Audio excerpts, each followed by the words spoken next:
How likely is a recession in 2020? This is the question everyone's asking. Hi, I'm Ryan Cook with HomeSmart First Class Realty. We need to remember that next year is a presidential election year, and probably one of the most controversial elections yet. There'll be a lot of questioning and political debates about the economy and why it's so good, and questioning if our economy is going to decline. So this can stir up a lot of hype. Fannie Mae produces a monthly home purchase sentiment index, which has seen a decrease from its August highs, including an 8% drop in the net confidence about not losing job component, and 7% drop in the net home prices will go up component. Signs that there's a generalized fear of an impending recession. According to Doug Duncan, Senior Vice President and Chief Economist for Fannie Mae, consumer sentiment remains relatively strong overall, though uncertainty about the economy and individual financial circumstances appear to be weighing on housing market attitudes a bit more. This year, there have been 4 major surveys asking experts if they believe we're going to see a recession. 67% believe that we should see a recession or some form of correction by 2020. Pulsenomics also surveyed analysts, and 59% believe that we'll see a recession by 2020.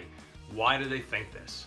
We've been in the longest recovery in American history, so we should expect to see a slowdown. Historically, we see a recession about once per decade, so we're overdue. And while we're on the topic, what exactly is a recession?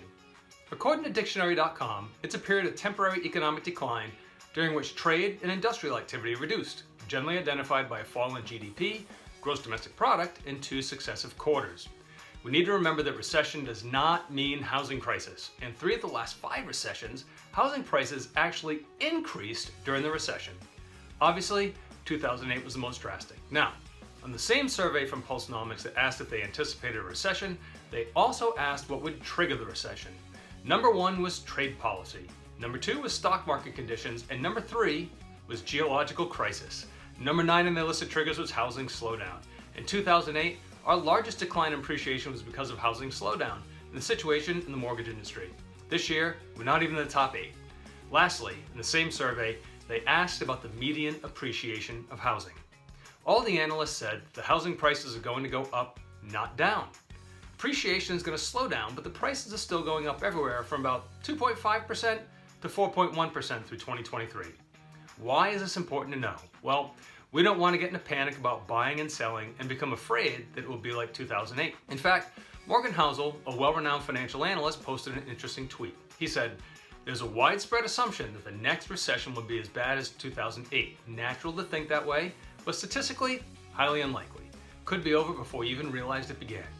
Prices and appreciation are expected to just be more normalized." Don't let all the hype about a potential recession scare you from the dream and benefits of home ownership. In my opinion, it's one of the very best investments you can make, but don't take my word for it. If we analyze the results of the Pulsenomics survey, over 100 experts in the housing market predict a median increase in home values of 15.1% between now and 2023. For a $400,000 home, that's an equity gain of $60,400. Finally, according to Mark Fleming, First American's chief economist, he says, if the 30-year fixed-rate mortgage declines just a fraction more, consumer house buying power would reach its highest level in almost 20 years. So what does this tell us? It tells us to not be caught so much in the hype. Make the move, and as always, if you have any questions at all, please feel free to reach out to me, Ryan Cook, with HomeSmart First Class Realty. When you're in the know, you can't get hosed.